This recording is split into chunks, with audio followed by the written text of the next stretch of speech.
Alors, on va démarrer. J'ai cru comprendre que l'important, c'était de démarrer et qu'à partir du moment où on démarrait, la salle se remplissait. C'est ça l'effet magique ? Oui. Super.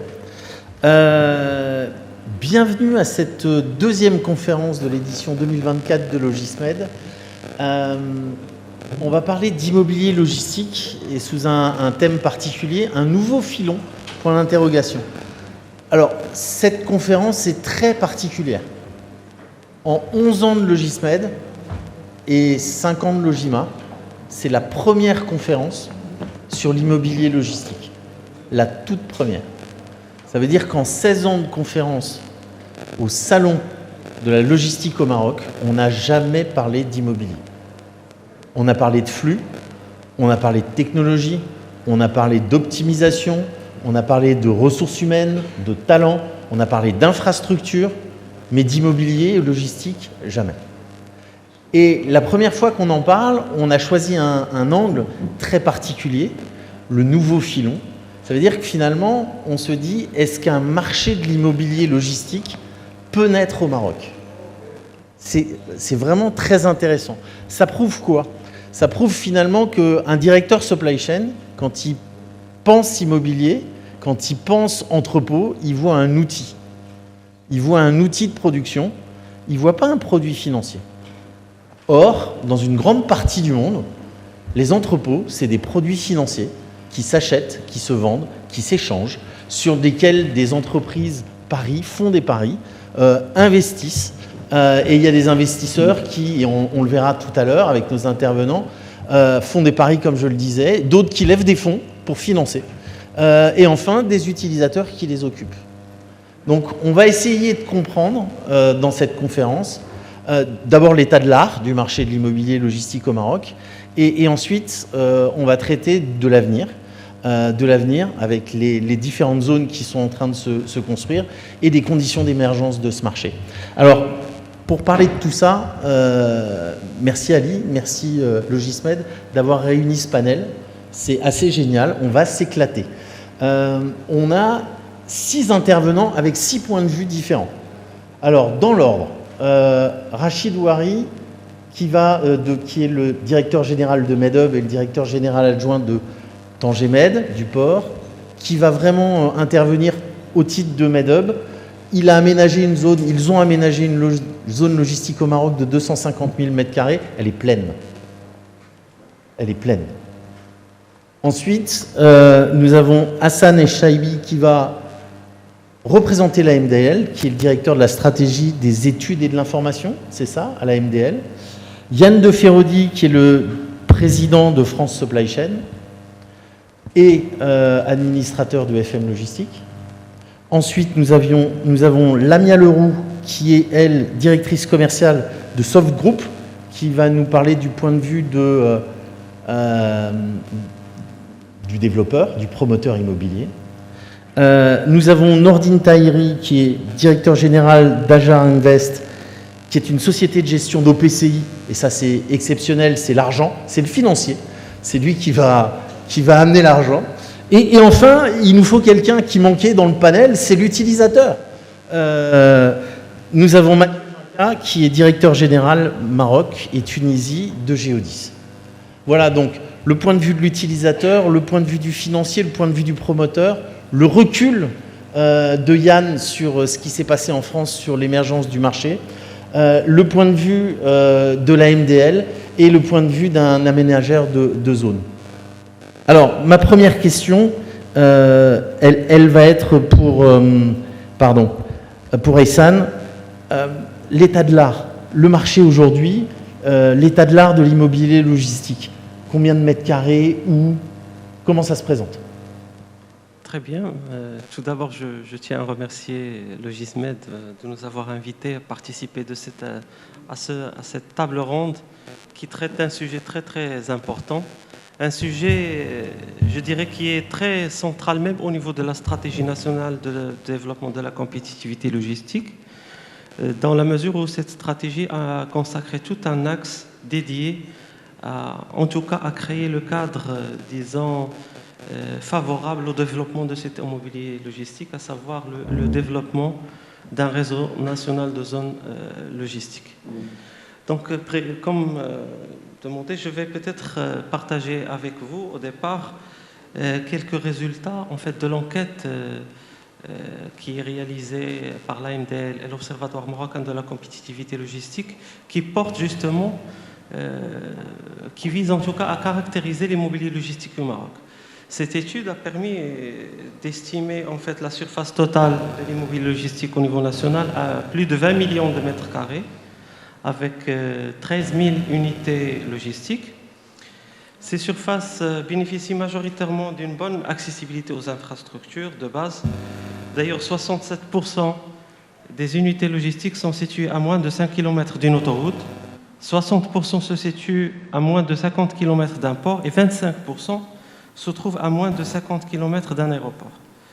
Il faut noter aussi que 75% de ces surfaces d'entreposage sont exploitées pour compte propre, donc avec une surface moyenne relativement faible, de l'ordre de 1400 mètres carrés par unité, et les 25% seulement sont exploités pour compte d'autrui, avec une surface moyenne plus grande, de l'ordre de 2400 mètres carrés par unité. L'enquête a également fait ressortir que seulement 40% de l'immobilier logistique au Maroc est exploité en mode location. Donc c'est important à retenir. Et que cette pratique est répandue plus chez les entreprises offrant les services d'entreposage pour compte d'autrui. Donc ce qu'il faut retenir principalement de ces résultats, c'est que l'offre au Maroc en termes d'immobilier logistique est très fragmentée. Comme vous l'avez dit, c'est une moyenne qui avoisine les 1400 chez les gestionnaires pour compte propre et 2400 mètres carrés par unité chez les prestataires logistiques. Et je pense que ces résultats confortent un petit peu les axes préconisés par la stratégie logistique, qui consiste à développer des zones qui pourraient encourager ou inciter une dynamique pour développer ce type d'immobilier logistique au Maroc. Et d'ailleurs, la stratégie a prévu, disons, trois niveaux d'action, trois niveaux d'intervention. Le premier niveau, c'est au niveau de la planification urbanistique, parce que un investisseur, lorsqu'il veut développer un immobilier logistique dans une région donnée, la première chose qu'il voit, c'est l'affectation du sol. Et l'AMDL a essayé, au cours de ces dernières années, à sillonner les différentes régions du royaume, justement, pour introduire dans les documents de l'urbanisme des zones dédiées aux activités logistiques. C'est les fameuses zones I8. Et ça, on parle déjà de demain. Et essayons de rester encore aujourd'hui. Okay. On reviendra à demain tout à l'heure. Mathieu, 2400 mètres carrés, est-ce que c'est le ticket moyen d'un entrepôt sur Géodis? C'est un peu plus gros. Est-ce que vous trouvez facilement chaussures à votre pied? Quelle taille, quel type de bâtiment? Alors aujourd'hui, nous, Géodis au Maroc, on opère sur 50 000 mètres carrés en fait.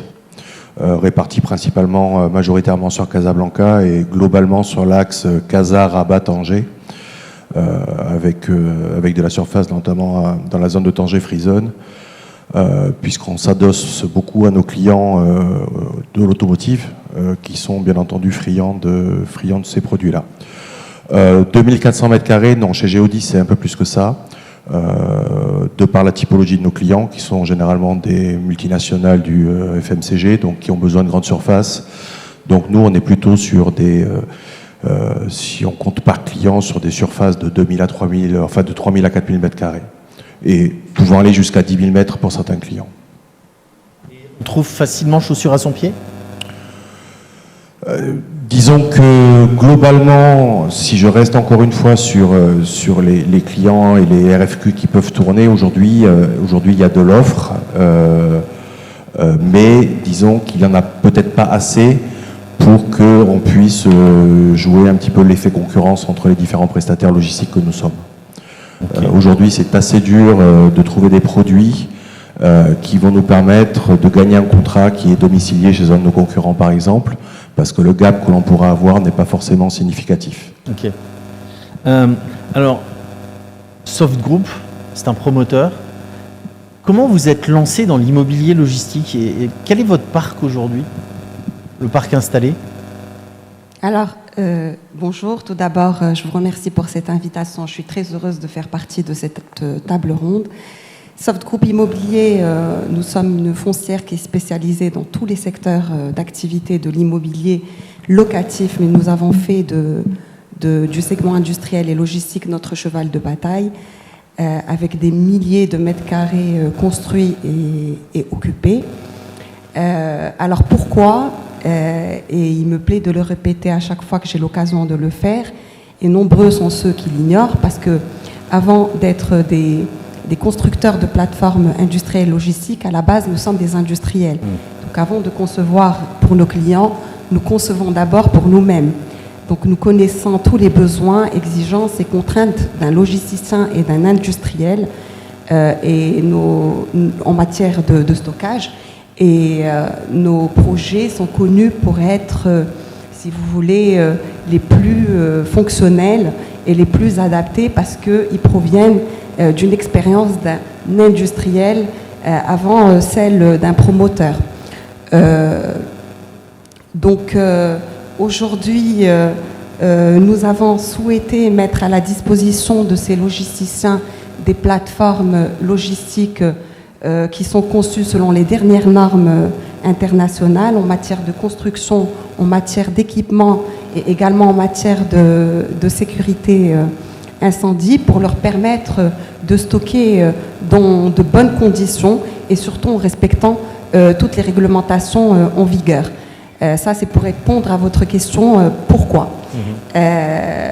Aujourd'hui, nous sommes dans le Grand Casablanca, sur des milliers de mètres carrés construits. Très récemment, nous sommes sur Kenitra et Tanger.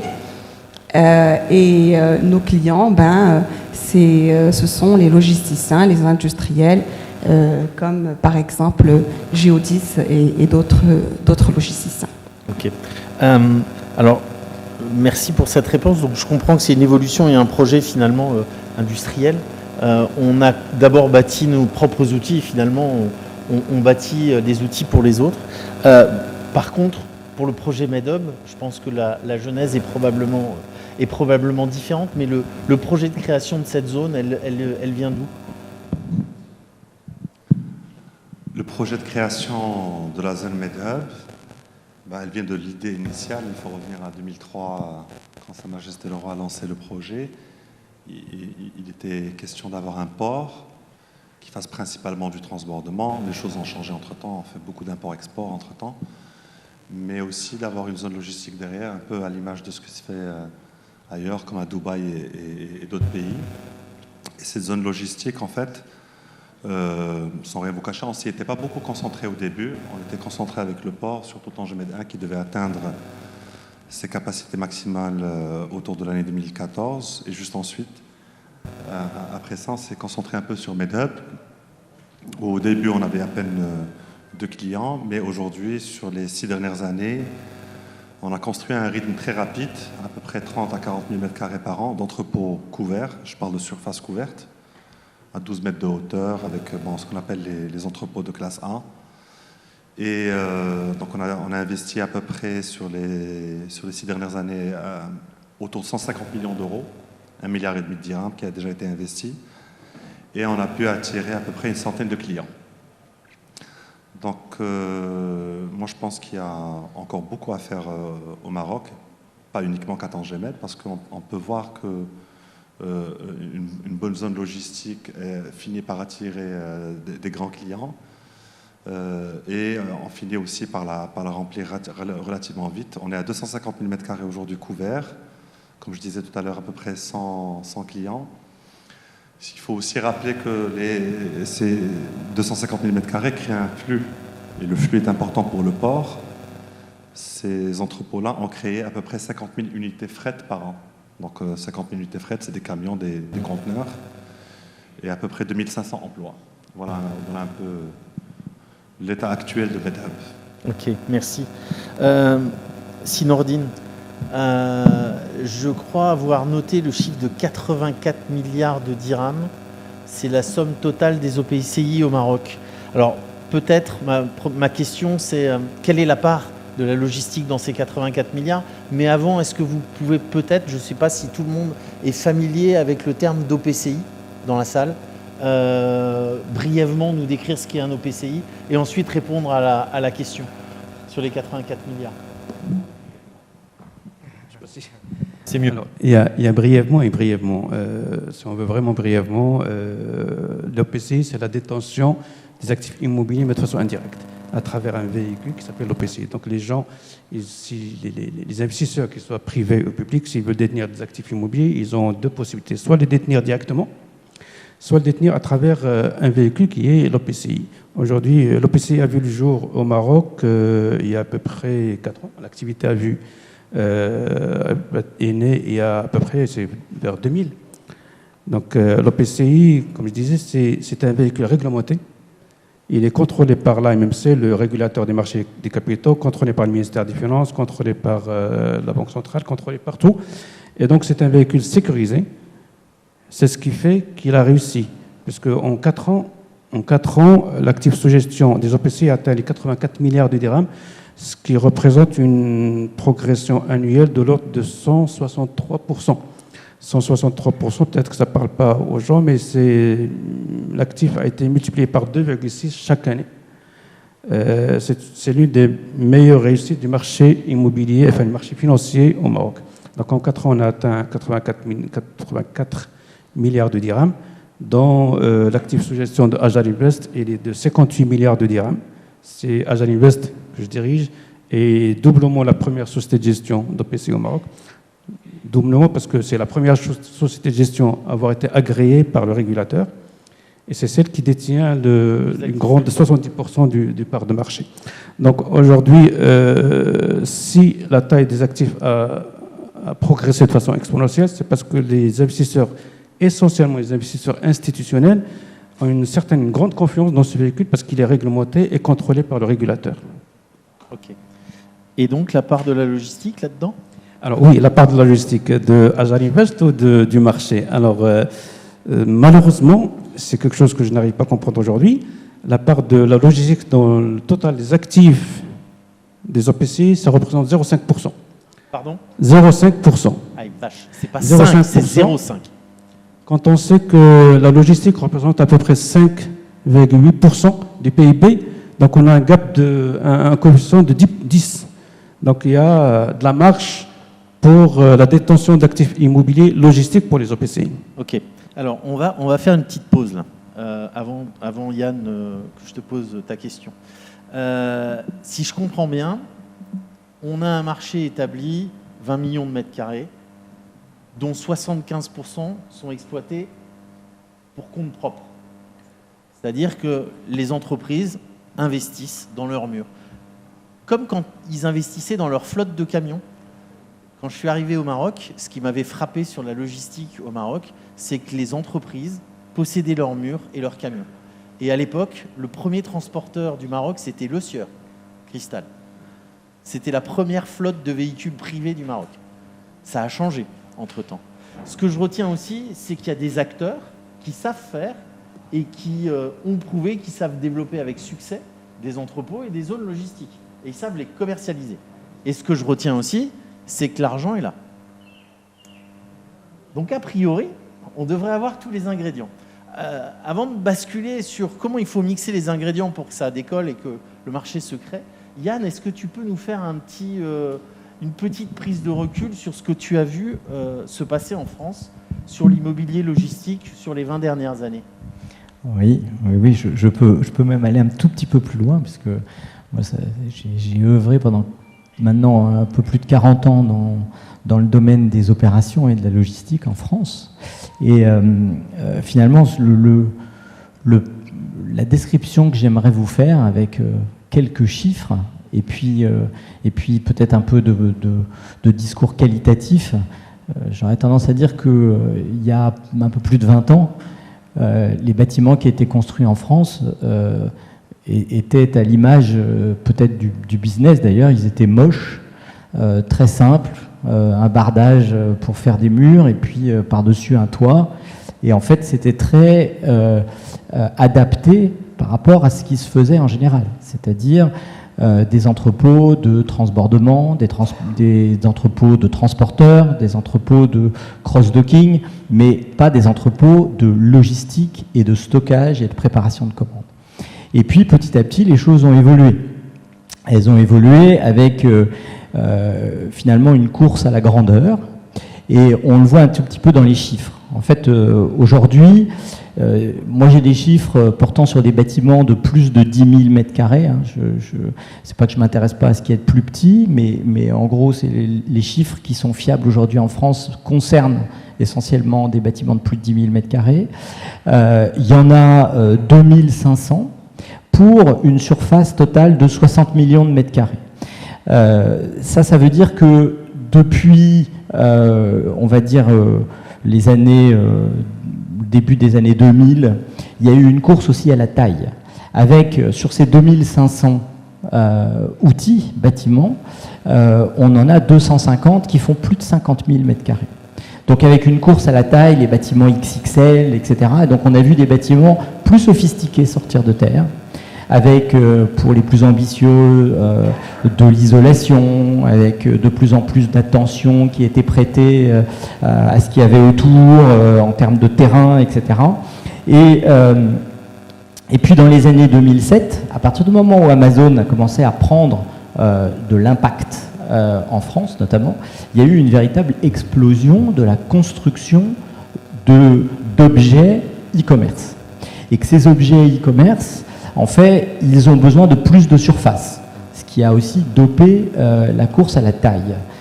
Si on se compare entre, on va dire, il y a une vingtaine d'années, des entrepôts qui se construisaient essentiellement pour la grande distribution, et des entrepôts qui ont commencé à se construire finalement à partir des années 2010 pour l'e-commerce, finalement il y a un rapport de 1 à 3 parce que il faut à peu près 3 fois plus de surface pour faire de la préparation de commandes e-commerce par rapport à de la préparation de commandes de distribution un peu plus traditionnelle en magasin.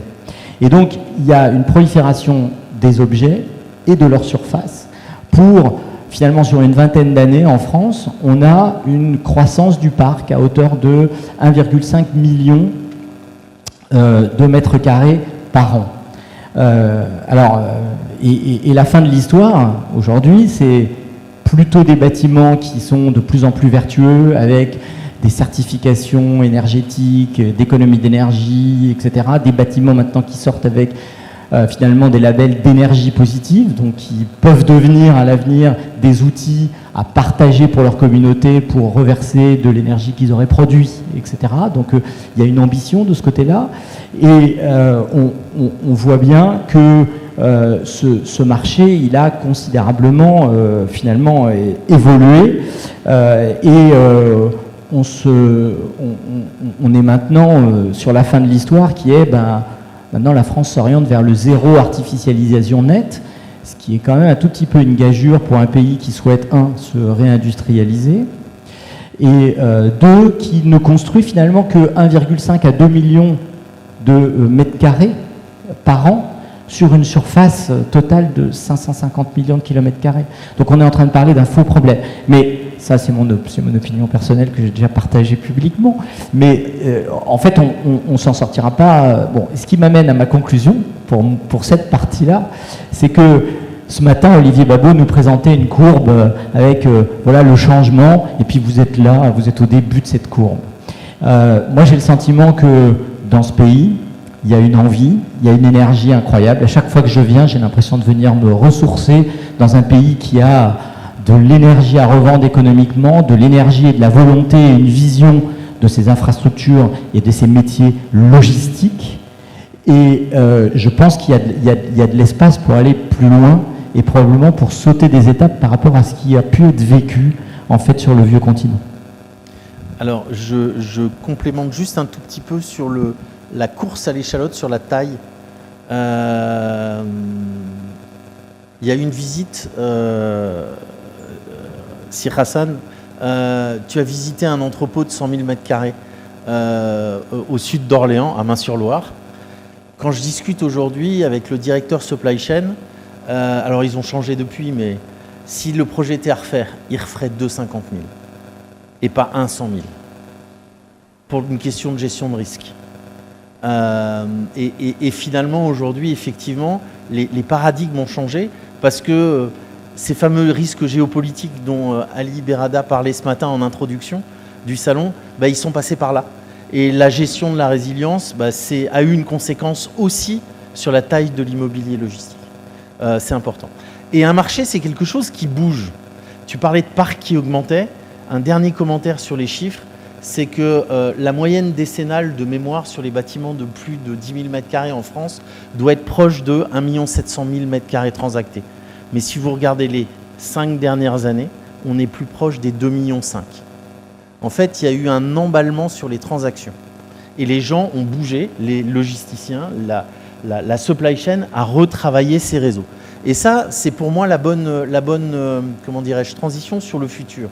Les réseaux logistiques au Maroc, l'infrastructure des réseaux logistiques. Tout à l'heure, Mathieu nous parlait de l'axe Tanger, Rabat, Casa, en disant c'est là où Géodis est implanté. C'est quelque part la dorsale logistique marocaine. Alors, à la MDL, la stratégie pour développer l'infrastructure immobilière logistique, quelle est-elle? Et dans quelle zone? Donc, on avait retenu le premier point sur l'urbanisme. Et le deuxième point, c'est justement le foncier. Le foncier est invoqué par plusieurs acteurs du secteur privé comme une barrière justement à l'investissement dans l'immobilier logistique. Et la stratégie a préconisé que l'État doit intervenir d'une façon ou d'une autre pour essayer de rendre ce foncier plus attractif, plus accessible aux investisseurs, dans le sens d'opérer une certaine péréquation entre le palier d'aménagement et le palier de construction de l'entrepôt. Le prix d'acquisition du foncier, c'est un paramètre important dans la détermination du rendement locatif par la suite de l'immobilier logistique. Pour revenir à votre question, bien sûr, l'agence, cette année, a procédé à une priorisation de ces projets, justement pour s'aligner davantage sur la demande. Et dans ce cadre-là, nous avons défini un programme prioritaire qui totalise 750 hectares et qui est plus dans les grandes villes, en périphérie des villes. On a des projets au niveau de Qnitra, de Casa et de Fas pour commencer. C'est des projets qui sont à court terme. Nous avons un projet à Qnitra qui est à 2 km de l'AFZ, justement pour chercher cette synergie avec la zone franche développée actuellement par TMSA. Et d'ailleurs, l'agence, pour accélérer cette dynamique, a essayé aussi de diversifier ses partenariats. Nous avons conclu un partenariat avec Medz, justement pour accélérer, pour mettre en commun les moyens, les synergies, pour essayer d'accélérer la cadence de mise en place du foncier sur le marché national. L'idée, c'est de ne pas se substituer au secteur privé, mais plutôt de l'inciter à investir dans le maillon de la construction de l'immobilier logistique. Donc ça veut dire que vous allez être aménageur? Vous allez aménager les zones? Oui, on est déjà aménageur. Nous avons déjà un projet à Agadir qu'on est en train d'aménager sur 45 hectares. Et d'ailleurs, ce projet sera commercialisé courant cette année avec des lots qui seront justement destinés à accueillir de l'immobilier logistique. Pour revenir à la question par rapport à, en fait, la quasi-absence justement du secteur de l'immobilier logistique dans les portefeuilles des OPCI, des bailleurs de fonds.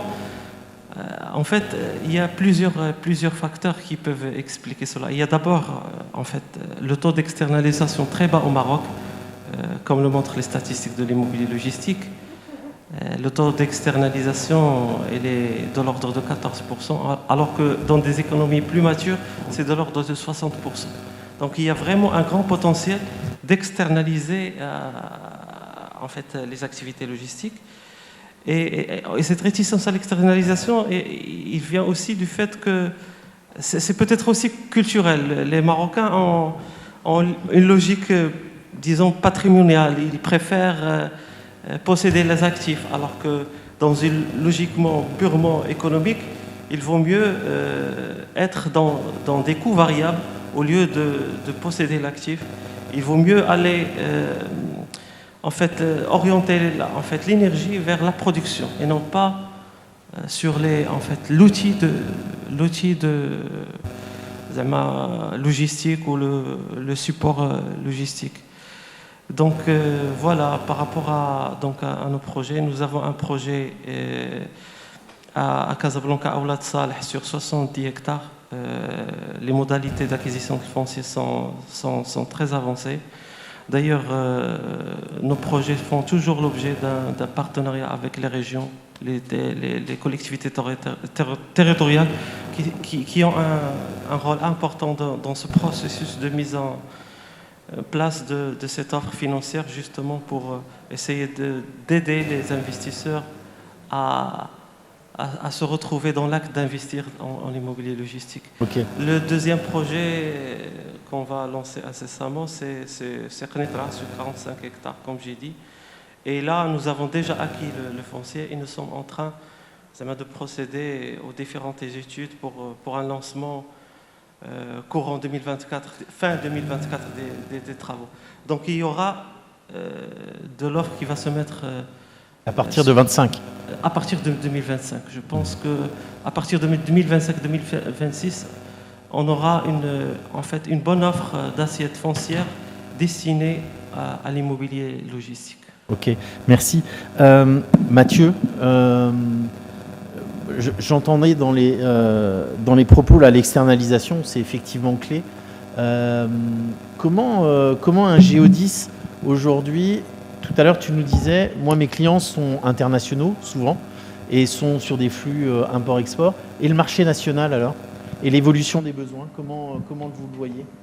Le marché international, pour une société comme Géodis, le marché national, pardon, c'est un rêve. C'est-à-dire qu'effectivement, il y a un potentiel qui est juste incroyable. Et comme ça vient juste d'être dit, aujourd'hui, je pense que c'est profondément culturel. De construire et de garder ses actifs. Aujourd'hui, je pense qu'il y a une part d'éducation ou de communication, on va dire, par rapport aux exploitants, aux industriels, sur la valorisation de leur mètre carré. Aujourd'hui, il faut leur expliquer qu'un mètre carré de stockage, il est beaucoup moins intéressant qu'un mètre carré de production. Donc on a une grande démarche aussi de communication par rapport à nos potentiels clients, pour leur expliquer que externaliser, déjà, ça va leur faire gagner de la productivité, et puis surtout, ça va leur faire gagner de la flexibilité par rapport à une prestation de service qui leur serait offerte. Et puis, ça nous autorise, nous, en tant que prestataires logistiques aussi, à donner de la valeur ajoutée sur des choses qui ne sont pas utilisées dans le cadre de leurs entrepôts, et que nous, par contre, vu que c'est notre métier et qu'on est sans cesse dans l'innovation, on peut leur proposer véritablement de nouvelles solutions, notamment bien sûr à travers de l'IT, mais aussi des garanties en termes de RSE, en termes de carbone. Donc tout ça, ce sont des choses qu'il faut que nous, en tant que prestataires logistiques, on communique auprès des candidats potentiels à l'externalisation. Mais le chemin est quand même aujourd'hui quand même assez long, même si on sent quand même quelques industriels prêts à basculer dans ce sens-là. Merci. Lamia, vous nous parliez de parcs existants à Casa, de projets sur Qnitra Tanger. Ils sont pour quand, ceux-là? Ils sont prêts déjà pour Qnitra. Ils sont même à 80% remplis en ce qui concerne la zone franche. Il reste la zone libre qu'on va lancer la commercialisation dans les jours à venir. Mais ce que je souhaite vous dire, c'est qu'on a de très grandes perspectives de développement à travers tout le Maroc.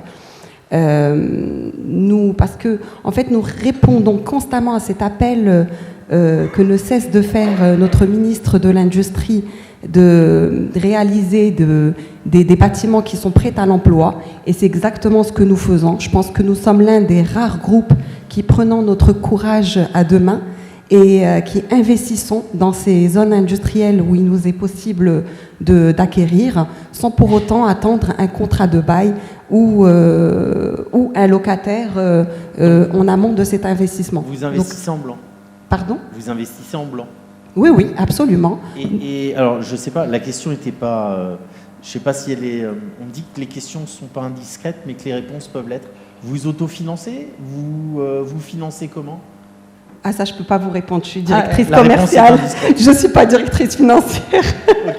Je ne peux pas répondre à cette question, malheureusement. Et sincèrement, hein, je n'entre pas dans cette partie.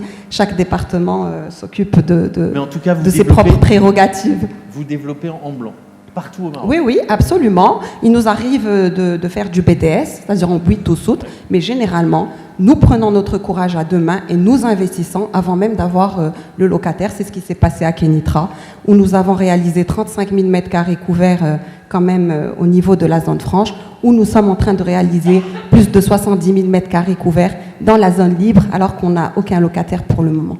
Et vous pensez que l'écoulement va se faire en combien de temps? La commercialisation? Oui, la commercialisation, Ben, je ne pourrais pas vous dire, elle peut se faire très rapidement, comme lentement. Mais en tout cas, à Kenitra, bon, ben, c'est un peu plus difficile qu'à Casablanca parce qu'on est au sein d'une activité industrielle d'automobile qui est très particulière, qui est très fluctuelle. Et donc, nous n'avons aucune visibilité par rapport à la commercialisation. Nous faisons de notre mieux et nous sommes confiants dans la mesure où nous sommes, si vous voulez, le seul opérateur logistique de la région. Nous sommes arrivés avec des projets logistiques qui répondent à toutes les normes internationales par rapport à ce qui se faisait avant, parce qu'aujourd'hui, il y a des industriels et justement, je pense qu'il va falloir ancrer ça dans les mœurs de les encourager à stocker dans des endroits qui sont conçus à cet effet et plus adaptés, qui répondent à toutes les normes, que dans les petits boui-boui où ils compromettent la sécurité de leur stock. Donc, on est confiant et Inch'Allah, on va tout louer. y compris dans les zones aménagées par la MDL? Oui, par la MDL, je ne sais pas, je ne les connais pas toutes. Mais Fès, a priori, vous investissez à Fès? Non, pas du tout pour le moment. En dehors de Casablanca, nous sommes à Kenitra et à Tanger, mais nous avons des perspectives de développement avec la MDL, Inch'Allah, dans un futur qui est très proche. Super, merci. Si Rachid, l'avenir MEDHub, parce que vous êtes un peu entre la mer et la montagne quand même, en matière de développement. Un petit peu. Oui, il y a... Bon, ça ne nous a pas empêché de faire des grands travaux, et puis Tanger Med est connu pour faire des grands travaux. Ça. On en a fait déjà pour les derniers entrepôts de l'année dernière, ceux de cette année et ceux de l'année prochaine. On est obligé d'aller un peu raser quelques bouts de montagne. Ça coûte un peu plus cher, mais bon, c'est quand même quelque chose qu'il faut continuer à faire parce que ce qui est important, c'est que c'est une zone logistique, mais qui est aussi franche, et elle est dans la même zone douanière que le port. Et c'est une zone qui a besoin de continuer à se développer parce qu'on a beaucoup de clients qui viennent au Maroc, pas uniquement pour les besoins du Maroc, ils ne viennent pas au Maroc uniquement pour échanger avec les zones industrielles ou la mise à la consommation au Maroc. On a des clients très importants qui veulent aussi faire de la distribution vers l'Afrique.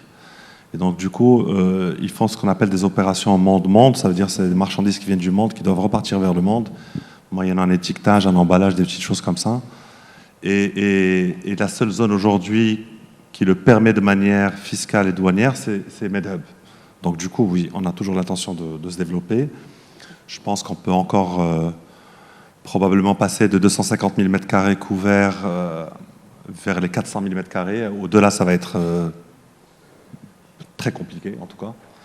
Maintenant, on a d'autres zones, étant donné que Tanger Med n'est pas uniquement au niveau de MEDHub. Tanger Med est aussi propriétaire de la TAC, de TFZ, actionnaire au niveau de la ville, de la future zone SATT, Tanger Tech.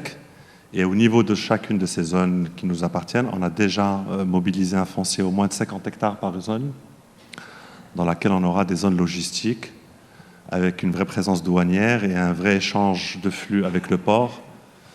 Des grandes zones logistiques, on peut aussi par ailleurs appeler des ports secs.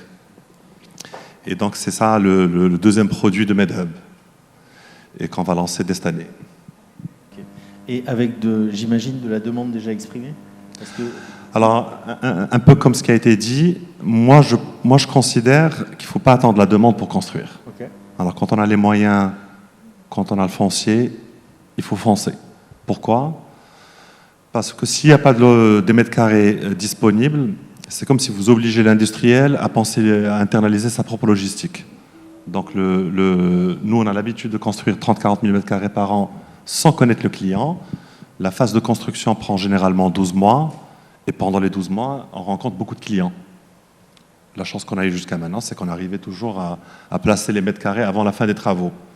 Mais il n'y a pas de mal à les placer quelques mois après, ou même 1 an après, ou 2 ans après. Ça reste un actif intéressant et qui finira par être loué. Merci. Sinordine, question finance. Comment on peut régler le problème ? Aujourd'hui, les attentes de vos investisseurs en matière de rentabilité, elles sont de quel niveau ? À quelle rapidité vous pouvez monter un véhicule ?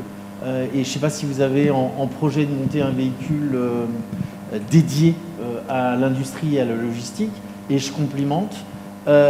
Qu'est-ce qu'il faut faire aujourd'hui quand on est opérateur, quand on a un projet, pour venir se faire financer par vous ? Et est-ce que vous financez le blanc ? Alors, je vais répondre dans l'ordre. Effectivement, les investisseurs, les financiers sont connus pour être, en étant sensibles, ils sont relativement froids. Ils regardent un petit peu les chiffres, comme tout le monde d'ailleurs. Nos investisseurs aujourd'hui attendent un rendement de l'ordre de 6%, parce qu'on leur fournit un rendement aujourd'hui de 6%. Et je pense personnellement que les actifs logistiques peuvent fournir ce rendement de 6%. Aujourd'hui, dans notre portefeuille, on n'a pas d'actifs logistiques. Mais dans notre stratégie, nous allons cibler, et nous comptons cibler les zones logistiques, parce que nous croyons pertinemment qu'il y a un potentiel énorme en termes de logistique, d'autant plus que le Maroc se développe dans cette activité, l'activité de logistique.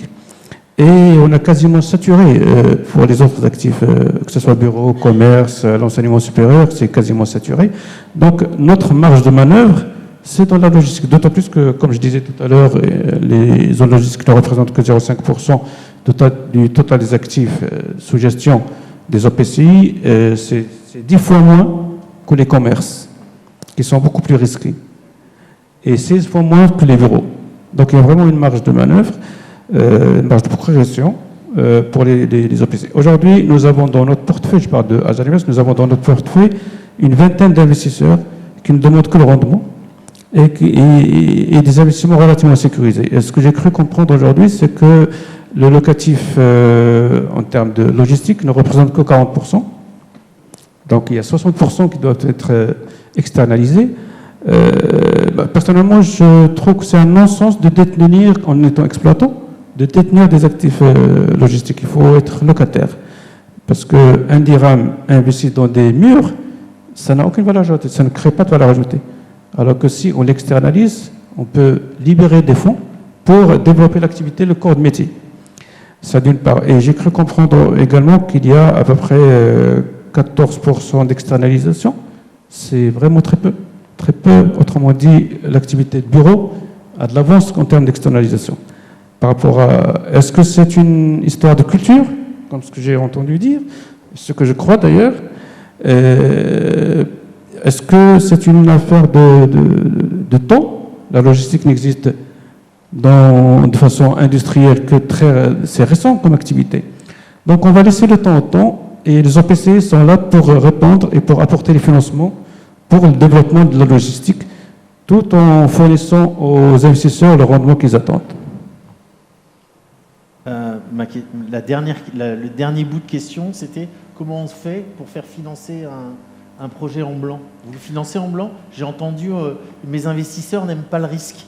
Dans le blanc, il y a une part de risque quand même. N'aime pas le risque, mais effectivement, n'aime pas le risque, surtout aujourd'hui pour les OPCI qui sont relativement récents. Mais ce n'est pas exclu. Nous avons aujourd'hui un investisseur qui nous demande d'investir en blanc. Ok. Donc, je suis porteur d'un projet immobilier logistique au Maroc. J'ai un projet de construire dans une zone aménagée par la MDL 20 000 m² d'entrepôt. Je peux venir vers vous pour me faire financer. Oui, vous pouvez vous adresser à une bonne société de gestion, notamment Agile Invest, pour qu'ils puissent l'orienter vers parce qu'aujourd'hui, nous gérons 15 OPCI. Donc, nous avons un large panel de types d'OPCI, notamment ceux qui demandent de ce type d'actifs. Ok. Chouette. C'est une bonne nouvelle, ça. C'est une excellente nouvelle. Yann, un peu pareil, la question de l'évolution. Comment tu vois évoluer les réseaux? Parce que finalement, parler d'immobilier logistique, à la fin, c'est aussi parler de réseau logistique. Et on ne le sait pas souvent, mais l'immobilier logistique, c'est 5 à 10% de la chaîne de valeur d'une chaîne de distribution. En général, 50% sur le transport, une bonne vingtaine de pourcents sur les hommes. Et l'immobilier, c'est 5 à 10%. Alors, c'est pas beaucoup, mais en même temps, c'est des points d'ancrage. C'est peut-être les seuls points d'ancrage des supply chains. Donc, comment tu vois l'évolution des réseaux et donc de ces points d'ancrage? En fait, comme je le disais en introduction, finalement, la structure logistique, elle est aussi le reflet de l'économie. Elle est aussi le reflet de la façon dont le business s'établit. Alors, et c'est pour ça qu'on a eu ce développement, d'abord cette professionnalisation, et puis comme vous le disiez, le fait que les entreprises ont souhaité finalement mettre leur argent, leur cash disponible dans le core business plutôt que dans quelque chose qui peut être relativement périphérique. Et donc, on peut imaginer, alors, comme disait, je ne sais plus lequel des humoristes, c'était Woody Allen ou autre, mais qui disait que les prévisions, c'est surtout difficile quand il s'agit de l'avenir. Je pense qu'on a eu une belle illustration ce matin, encore une fois. Et qu'est-ce qu'on voit là-dedans? Tu disais à l'instant qu'on était passé d'une espèce de fringale pour les entrepôts XXL, et qu'aujourd'hui ça baisse. C'est vrai que personnellement, en tant qu'exploitant, lorsque je travaillais dans un groupe industriel, j'étais pas fanatique des gros outils. Bon. Les opérateurs logistiques, eux, aiment bien les gros outils. D'abord parce qu'ils peuvent mieux mutualiser et que finalement, globalement, l'objet est plus facile en termes d'économie d'énergie notamment et de partage de ces économies et de partage de cette valeur entre les différents occupants. Donc je pense qu'on peut avoir quelque chose comme deux vitesses, c'est-à-dire d'une part, la poursuite d'une certaine forme de croissance de gros objets, et aujourd'hui en France on voit que les projets logistiques de Conforama c'est 180 000 m², de Carrefour c'est 140 000, Zolando 110 000 m², enfin ce sont des gros objets logistiques qui sont faits, mais qui sont effectivement pas faits par ces gens-là avec leur propre argent, mais avec finalement des investisseurs et des spécialistes de l'immobilier logistique. De l'autre côté, il y a quand même une vague aussi qu'il faut bien regarder avec beaucoup d'attention, qui est, pour ce qui concerne la France, l'Europe peut-être en général, c'est une vision peut-être plus circulaire de l'économie et de réindustrialisation locale, qui va amener à la création aussi d'outils et d'objets peut-être plus petits, plus proches des bassins de consommation ou de sourcing, de façon à ce que finalement on soit à même de supporter cette économie et que dans une économie circulaire, qu'on ne vienne pas finalement reperdre en kilométrage et en déplacement tout ce qu'on aurait gagné en réutilisation et en recyclage de pièces ou de composants. Enfin, on s'est posé la question aussi, on se pose de façon récurrente en France, la question de mais est-ce qu'il ne faudrait pas raser ces entrepôts qui sont des outils qui nous détruisent le paysage, qui sont des outils qui détruisent nos centres-villes, nos petits commerces, etc., qui sont en fait en général des dossiers instruits à charge et relativement mal instruits. On sait que aujourd'hui l'entrepôt c'est une façon d'approvisionner les villes aussi. Or il y a population mondiale, plus de 50% des gens qui vivent en milieu urbain. Donc en fait, pour décongestionner une ville, on vient approvisionner à ses proches et puis ensuite on va de façon plus capillaire livrer.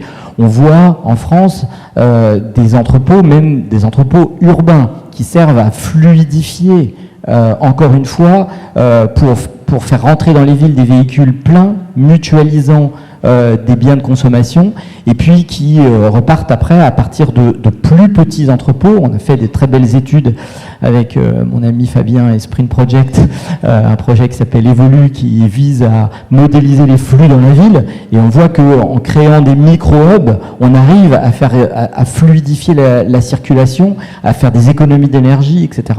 Donc on voit aussi que ce trend-là va probablement se développer, d'avoir soit des plus petits entrepôts, des micro-hubs de ville, et puis pour ce qui nous concerne, le zéro artificialisation net va amener aussi à faire des entrepôts peut-être plus petits en emprise au mètre carré, mais plus hauts, parce que on va finalement essayer d'aller rechercher de la surface disponible en empilant finalement les entrepôts les uns sur les autres, ce qui est aussi une vision un peu immobilière, profondément détestable pour un opérateur, parce que on est sur plusieurs étages, où est-ce qu'on met la maîtrise, la surveillance, l'animation, etc.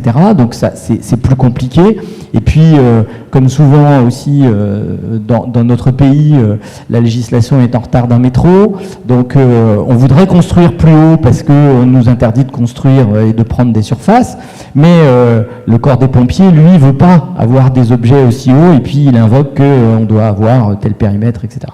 Donc on a un petit peu ce trend-là, cependant que je pense qu'une des façons aussi de sortir par le haut de ce débat autour de mais est-ce qu'on a besoin de ces entrepôts sont néfastes, etc. Il ne faut pas oublier qu'aujourd'hui, ces entrepôts, au-delà d'être des outils formidables pour approvisionner les villes et pour livrer et délivrer proprement en fait les produits dans une économie qui se développe, ça peut aussi être de formidables outils pour une communauté. Je pense à ce que, et c'est des choses qui pourront très facilement se faire ici où il y a beaucoup de soleil, mais des entrepôts qui se couvrent de panneaux solaires, qui vont générer de l'énergie, qui va être surabondante par rapport à leurs propres besoins, qui pourra être stockée soit sous forme d'électrolyse pour produire de l'hydrogène, soit revendue dans un réseau électrique, peut être de formidables outils d'aménagement du territoire, des outils de support des communautés locales, plutôt que de simples outils qui vont servir à la logistique. Voilà un petit peu la vision. Merci. Alors, j'aimerais rebondir sur cette vision de verticalité, de montée en hauteur. Je partage l'information, je ne sais pas si vous l'avez su. Chaque année, vous savez, il y a le Salon international de l'immobilier, le MIPIM, à Cannes, qui est le salon qui réunit le monde de l'immobilier mondial. Vous avez tout l'argent du monde, tous les promoteurs, vous avez les grandes villes mondiales qui sont là à Cannes. Et cette année, un des grands prix du MIPIM, c'est un entrepôt qui a été construit par un promoteur qui s'appelle ESR au Japon. C'est un bâtiment de 9 étages. Et j'aimerais vous partager l'image. En fait, on a l'impression que c'est un immeuble de bureau, mais c'est un entrepôt à 9 étages. Alors, en Asie, on sait exploiter ce type d'entrepôt depuis un certain temps, parce que la pression foncière est telle qu'on est obligé de monter en hauteur. Ça arrive en Europe, ça arrive à Londres, ça arrive en France, c'est même une mode, entre guillemets. Les exploitants, comme tu le disais, ils vont un peu plus à reculons, parce que l'objet est très cher à construire. Pour vous donner des prix européens, aujourd'hui, en France, construire un entrepôt, c'est à peu près 600-650 € du mètre. Quand vous construisez un bâtiment à 2 étages, c'est 1500 € du mètre. Ouais, ça calme. Donc, si vous faites un 60 000, si vous faites 2 fois 30 000, bah, ça va vous coûter plus que 2 fois plus cher. Alors, c'est vrai que vous réduisez l'empreinte au sol. Par contre, bonjour en exploitation, la forêt de poteaux, etc. Et moi, j'avais, par exemple, pour Petit Bateau au Japon, on avait des entrepôts comme ça, et on n'en trouve pas autrement à Tokyo. Hein. Ouais, c'est ça. Ce sont des entrepôts qui sont sur plusieurs niveaux, et d'ailleurs, il y a plusieurs clients. Certains, nous on avait 2 étages, et puis il y avait d'autres clients qui étaient au-dessus de nous, peu importe, mais ça marchait comme ça dans un pays en plus avec des normes sismiques très exigeantes, etc., pour des raisons qu'on sait, et en fait ça fonctionne, ça fonctionne, mais bon, c'est un pis-aller, mais c'est peut-être ce qui nous arrivera à partir du moment où on aura une si forte pression où on aura épuisé le réinvestissement des friches et où de toutes les façons on voudra trouver du mètre carré pour supporter notre économie. Tu disais quelque chose également, Yann, tu parlais des opérateurs logistiques et des prestataires notamment qui aimaient bien s'inscrire dans des beaux bâtiments, etc., dans des grands bâtiments. Mathieu, à quand un projet de campus Géodis au Maroc? Et est-ce que, tu disais tout à l'heure, le rêve, c'est d'attirer la clientèle nationale, marocaine, et est-ce que c'est dans votre stratégie, peut-être un jour, de se dire, OK, à risque, parce que j'ai compris que les promoteurs le faisaient, enfin pas tous, en tout cas Soft, investissaient en blanc, Medhub investissait en blanc, ils remplissaient. Est-ce que tu penses qu'en prestation, le fait de se dire, je m'installe, je crée un hub brandé Géodis, etc., ça va attirer les clients? Alors, idéalement, oui. J'ai envie de dire que je pense que c'est effectivement la meilleure façon d'attirer les clients. Après, en termes économiques, c'est pas forcément réalisable pour nous. Aujourd'hui, on est sur un marché qui est quand même assez captif. Alors, si on parle effectivement de l'externalisation, mais là, c'est le travail de longue haleine, hein. Il y a beaucoup de... Aujourd'hui, c'est très difficile de faire bouger un client d'où il est, en fait. Donc, et la seule manière de pouvoir le faire, c'est d'avoir de la surface disponible tout de suite. Donc, potentiellement, c'est pour ça que je dis oui, ce serait effectivement idéal. Mais les contraintes que l'on a, nous, en termes d'asset light, font que ce n'est pas un modèle sur lequel notre groupe souhaite aller. Okay. Donc, si je fais ma synthèse de ce qui arrive, moi, je comprends qu'il y a des zones qui s'installent à partir de 2025, aménagées par la NDL, qu'on commence à sortir de l'axe Tanger-Rabat-Casa. J'ai entendu parler de Fès, et je pense qu'il y a d'autres destinations. Ça commence dès 2025, cette mise à disposition de foncier. Une fois de plus qu'on a des opérateurs qui savent construire et qui sont prêts à construire, on a des opérateurs qui savent exploiter, on a l'argent pour financer. Grosso modo, il n'y a plus qu'à. Il y a un maillon que je ne vois pas dans la chaîne qui existe en France, c'est le métier de l'intermédiation, qui existe partout dans le monde. C'est les brokers. Vos deals, vous les faites en direct, vous avez des brokers établis. Tu les utilises, Lamia?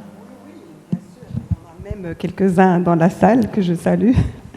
Bien sûr, nous avons des partenaires qui nous présentent des locataires et nous travaillons beaucoup avec des agents immobiliers et des brokers, effectivement.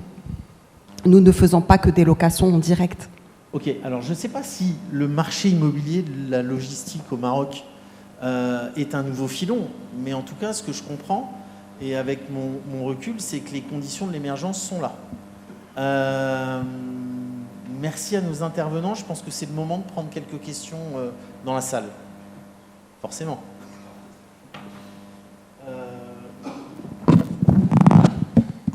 Merci. Bonjour à tous.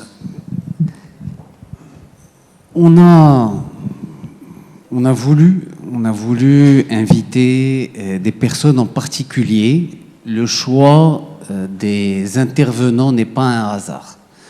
Nous avons mon ami Rachid Houari et Madame de Soft Group. L'idée était de montrer que nous avions soit des players publics de classe mondiale ou des acteurs du secteur privé qui étaient volontaristes et qui faisaient les choses bien. Je m'inscris particulièrement en faux par rapport au volet culturel. Je trouve que la culture a bon dos. Il doit y avoir parfois certaines réticences. D'accord. Il y a certaines régions en particulier où on est très attaché à la terre. Mais en réalité, peut-être que le serpent se mord la queue. Qu'il y a des gens qui voudraient bien externaliser, mais quand ils veulent externaliser, comme il n'y a personne qui a construit en blanc, à part vous deux, ils ne trouvent pas les superficies. Ils se disent, finalement, si ça doit prendre 3 ans, tant qu'à faire, je le fais moi-même. Et donc, parfois, on se retrouve à avoir un constat. Le constat, est clair, c'est que faible taux d'externalisation, mais l'idée, c'est qu'on veut faire différemment. J'ai aussi demandé à mon ami c'est Taheri de Ajar Invest, puisqu'il est leader des OPCI, qui me dit j'ai de l'appétit. J'ai de l'appétit pour les assets logistiques. Ça confirme encore plus qu'il faut aller dans cette direction. Et j'ai reçu monsieur de Géodis, et j'ai vu que quand il m'a présenté son entreprise à l'échelle mondiale faisait un chiffre d'affaires supérieur au PIB de plusieurs pays. Et donc je me suis dit, si eux, ils considèrent que le bon modèle, c'est d'être asset light, c'est que ça doit faire du sens. Donc aujourd'hui, j'entends des points qui sont importants. Monsieur de Ferrodi qui dit, avec la transition vers le e-commerce, on a besoin de 3 fois plus de superficie. Au Maroc, on est au balbutiement du e-commerce. Donc le x3 arrive. Par ailleurs, si Chepi, qui est en charge de la stratégie au niveau de l'agence, a parlé d'un état de fait. C'est-à-dire qu'à un moment donné, on a fait l'enquête de l'existant. Et on a remarqué qu'il y avait plus de 20 millions de mètres carrés. Par contre, comme ils sont faits de façon, je dirais, opportuniste, parce que c'est quand il y a un contrat, c'est quand il y a une externalisation que les gens vont et ils essayent de trouver pile poil le foncier qui répond exactement à cette demande, d'accord, qu'on a cette offre qui est éparse sur le territoire. Mais c'est pas grave. Ceux qui possèdent ces actifs, quand nous, on aura mis en place des zones logistiques en périphérie de ville, comme ils ont mieux à faire avec ces actifs dans les villes, en plus de la demande naturelle exacerbée par le e-commerce, par, on en a parlé tout à l'heure, les nouvelles exigences de mobilité, c'est-à-dire que comme on ne pourra plus rentrer dans les villes n'importe comment, il faudra bien stocker en périphérie de ville. Donc tout ça va concourir à augmenter la demande. Nous, on a cette conviction. On voulait que pour ceux qui nous ont fait l'honneur d'être présents aujourd'hui, qu'ils puissent l'acquérir avec nous, que l'on ait ce modèle vertueux qui consiste à avoir des acteurs publics ou privés. MEDUP le fait, d'autres démembrements de Tangemed le font dans des territoires particuliers, mais nous, on pense que le rôle de l'État, ça sera d'aménager des zones, de les mettre à disposition d'acteurs privés qui peuvent être des promoteurs immobiliers comme Soft Group, mais aussi des foncières ou des OPCI qui vont être volontaristes. Cette capacité va générer et exacerber la demande. Et je suis désolé, on a écouté les chiffres des uns et des autres. Ils ont tous les deux construit en blanc, mais moi j'ai entendu le chiffre de 80% à Knetra, où c'est moins simple qu'à Casa. Donc je n'ose imaginer les statistiques à Casablanca. Et je sais que MedHub est commercialisé avant même l'ouverture. C'est-à-dire que l'investissement est réalisé avant même qu'il n'y ait de deal, mais pendant la phase de construction, le deal se fait. D'accord ? Donc on a besoin de ce volontarisme. Le Maroc a besoin d'acteurs volontaristes. Et je vous remercie. Merci. Est-ce qu'il y a, oui, des questions? Si on peut passer le micro. Merci. Bonjour, Aziz Alami. Je suis très content d'être parmi vous aujourd'hui à Logismed, que je connais depuis longtemps. Je voudrais juste viser un peu cette notion de culturel. C'est très bien ce qui se passe à MEDUP, on le sait, c'est parfait, et on ne félicitera jamais assez les gens qui travaillent dedans, et tout ce qui est fait par rapport au grand groupe, par rapport à tout ce qui se passe dans cette zone. Moi, il y a quelques questions qui me taraudent l'esprit. Est-ce que la logistique est une industrie? A priori, oui, c'est une industrie. Donc rien ne l'empêche d'exister dans les zones industrielles. Nous avons beaucoup de zones industrielles qui ne sont pas exploitées, qui n'ont pas été exploitées, qui sont encore vides, et on n'autorise pas de la logistique là-dedans. Deuxième point, c'est l'externalisation. Alors là encore, je voudrais parler de deux types d'externalisation. L'externalisation du métier de la logistique par un industriel et l'externalisation d'un industriel, d'un professionnel de la logistique par rapport à posséder son foncier ou ne pas posséder son foncier. Force est de constater qu'un industriel, on ne l'encourage pas à externaliser sa logistique parce qu'il bénéficie du fonds industriel. Et lorsqu'il intègre sa logistique chez lui, il bénéficie du fonds industriel. Lorsqu'il veut externaliser sa logistique, il ne bénéficie pas de ce fonds parce qu'on ne considère pas l'industrie, la logistique comme une industrie. Donc il est pénalisé en voulant externaliser. La même chose pour les agropoles. Pour avoir vécu l'expérience sur l'agropole d'Agadir, en voulant créer une activité logistique au sein de l'agropole d'Agadir et pour être près des fournisseurs, donc pouvoir bénéficier de la proximité sur l'agropole de Gadir, qui est encore vide, on vous dit, OK, déjà c'est une dérogation, mais vous ne bénéficiez pas de la cote par subvention de 50% qui est faite par la région, parce que vous n'êtes pas un métier agroalimentaire. Et donc vous voyez que ce n'est pas que culturel. Ces blocages sont des blocages qui ne devraient pas exister, qu'on devrait dépasser pour permettre à la logistique de se développer comme il se doit. Mohamedia en est l'exemple. La zone logistique, l'ASNTL est dans une zone industrielle et ça ne dérange personne. Pourquoi est-ce qu'on ne peut pas le généraliser pour rentabiliser ce foncier dont on dit nous n'avons pas assez de foncier?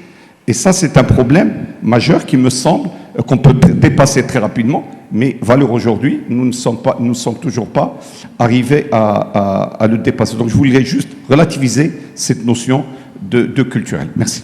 Merci pour votre intervention. Oui.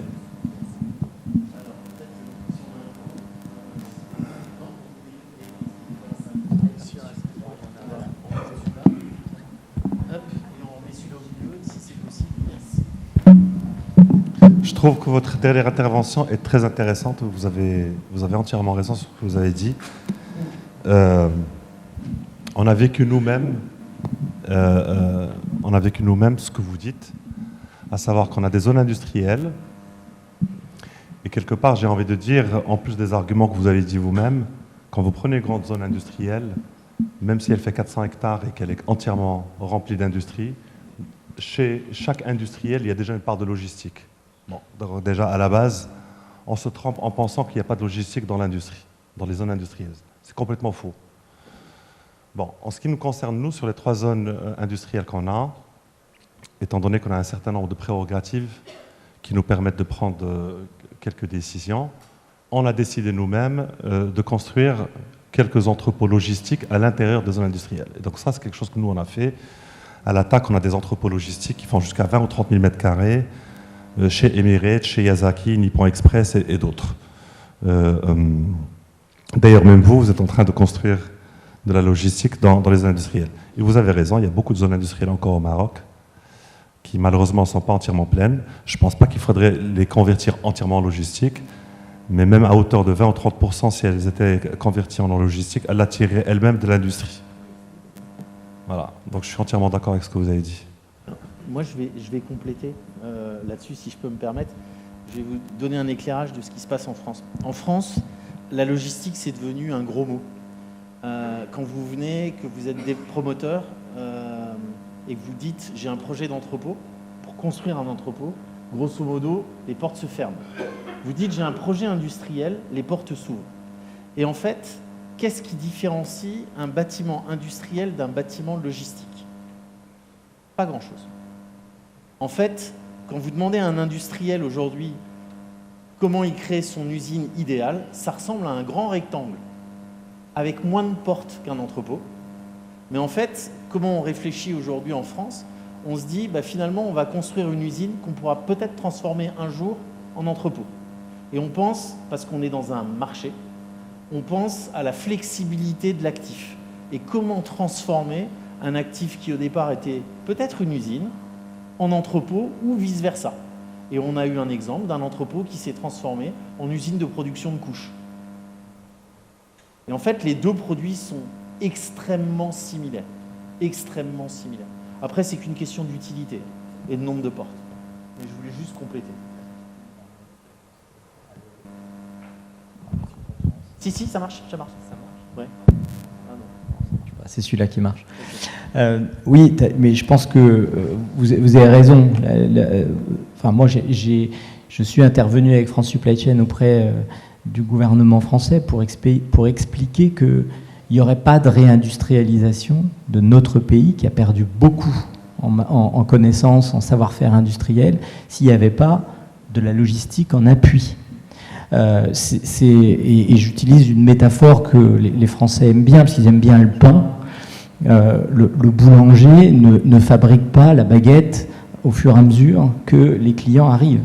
Il a une taille de son pétrin qui fait qu'il va faire un certain nombre de baguettes et il va devoir les stocker à un endroit de son officine, quelquefois à la cave, et puis au fur et à mesure que la devanture va se vider et on va réapprovisionner, puis après il va refaire de nouveau un pétrin. Mais la taille du pétrin n'a rien à voir avec... Il y a une désynchronisation entre ce que je produis pour une quantité économique, on va dire, quelquefois même physique, par rapport à ce qui est consommé. Et ça, c'est le stock. Et en matière industrielle, c'est comme ça qu'on voit apparaître forcément derrière une usine, en fait, souvent un entrepôt pour stocker les produits avant qu'ils ne soient commercialisés et envoyés en distribution. Donc il y a une très forte connexion entre les deux métiers. Ça, c'est un petit peu un premier constat. Ensuite, quand on regarde, tu parlais de l'extérieur de la boîte, quand on regarde à l'intérieur de la boîte, à l'intérieur d'un entrepôt logistique, ça devient une usine. Ça devient une somme de processus extraordinairement complexes. Il y a de plus en plus de robots, il y a de plus en plus d'automatisation, il y a la capacité à gérer des flux extrêmement différents. C'est-à-dire qu'on parle de l'e-commerce, mais le produit qui va être distribué en e-commerce, il arrive en palette complète. À l'intérieur d'une palette ou sur une palette, on trouve des colis. Et puis dans le colis, on trouve enfin l'objet qui va être consommé et expédié à l'unité aux différents consommateurs. Donc, dans cet outil logistique, on n'a pas, comme dans un entrepôt de transporteur, entre guillemets, de cross-dock, où on a une palette qui rentre et des palettes qui sortent. On a des palettes qui rentrent et puis ensuite des petits produits qui sortent dans des petits colis. Donc, il y a une somme de complexité qui le dispute à la complexité de la planification et l'ordonnancement d'une usine. Et moi,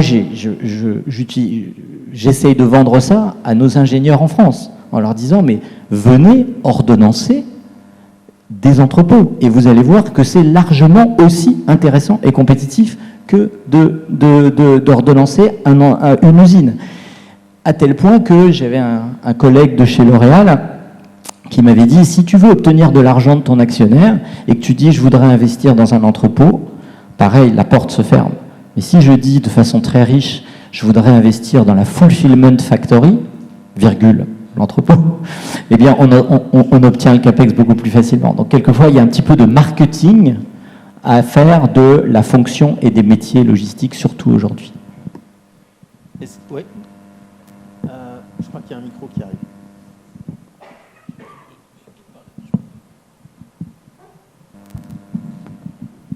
Désolé de reprendre la parole une deuxième fois, mais je pense que je ne peux que réagir aux derniers points qui sont très importants, qui ont été évoqués par la LMI, et nous travaillons dessus. Ce que je peux vous dire, sans révéler l'identité des entreprises bénéficiaires, c'est que nous avons récemment conclu avec des entreprises dans la logistique qui, aujourd'hui, bénéficient des dispositions relatives qui ont été mises en place au travers de la charte de l'investissement.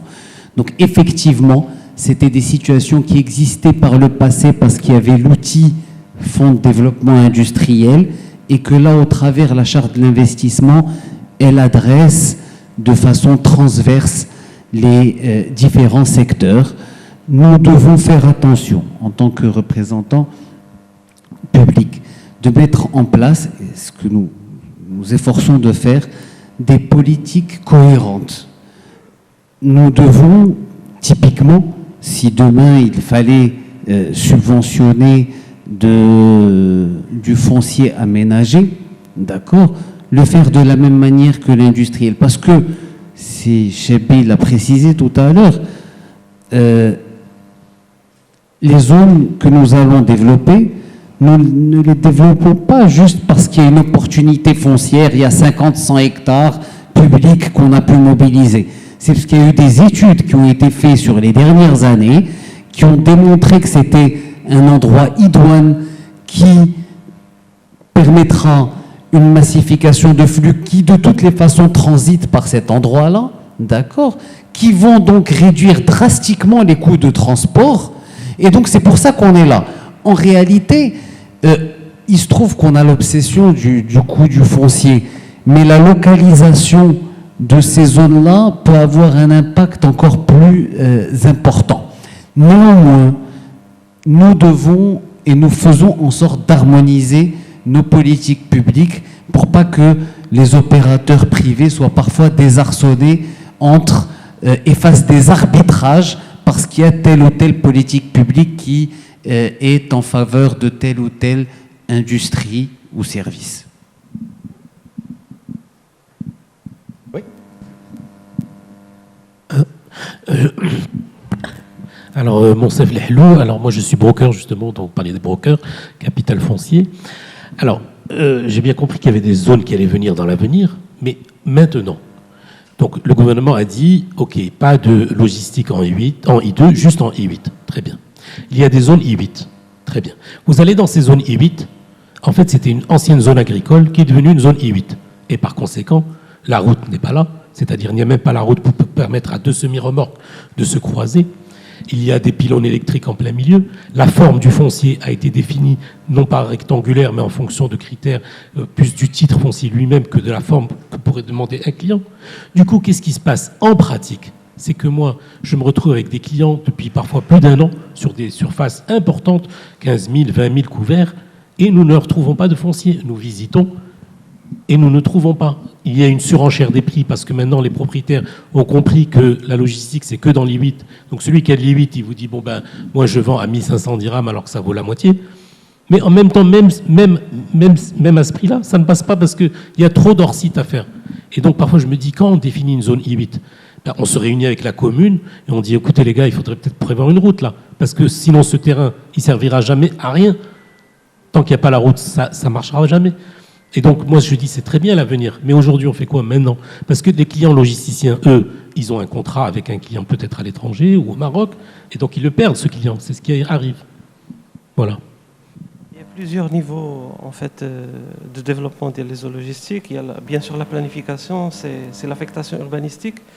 Mais quand l'ANDL ou tout autre organisme public parle de développer un projet de zoologistique, il ouvre le site en fait à des clients ou à des opérateurs logistiques, c'est qu'il a déjà dans sa conception prévu les hors-sites, il a déjà fait toutes les études nécessaires par rapport à l'adduction en eau potable, par rapport à la voirie, par rapport à tout ce qui est nécessaire dans une zone logistique.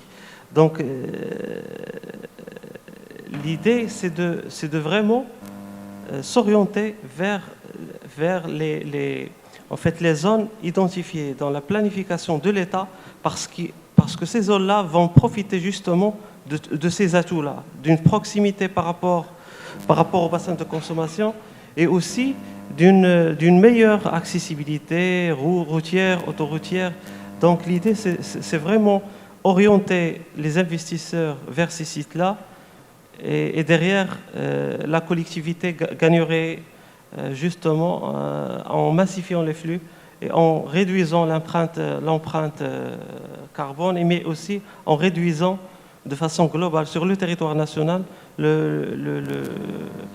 les temps de kilomètres parcourus au niveau national. Donc c'est une vision, c'est une politique publique nationale qui est là justement pour éviter ce type pour en fait répondre à ces besoins des investisseurs. Juste par rapport au marché de la logistique, c'est vrai que en fait au Maroc il y a l'immobilier logistique rapporté en fait à la population, le ratio rapporté à la population est vraiment très très bas. le Maroc a devant lui un réel potentiel marché en matière de développement de l'immobilier logistique. C'est vrai que l'économie nationale, elle est bien sûr en phase de structuration, en phase d'évolution, en phase de sophistication. C'est pour cela qu'en fait l'immobilier logistique présente, même en termes de financiers, peut-être moins de risques, parce que la demande, la consommation, le vrai driver de l'immobilier logistique sera toujours en perpétuelle en fait, évolution. Il y aura toujours, et tant qu'il y a de la consommation, et tant qu'il y a évolution de la consommation, il y aura toujours évolution sur la demande de l'immobilier logistique. Et je pense que l'immobilier logistique au Maroc a de belles jours devant lui. C'est certain que c'est très lié à l'évolution des modes de consommation. Il y a une dernière question, je crois, monsieur. Bonjour. Sébastien Combeau, Cool Sky Maroc, partenaire de Coolroo France.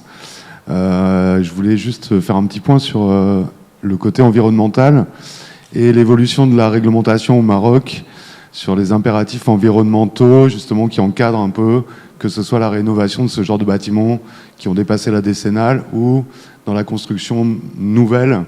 Et donc voilà, je voulais savoir un peu ce qu'il en était aujourd'hui au niveau réglementaire et de l'évolution de ce genre de réglementation. Qui veut prendre? Oui.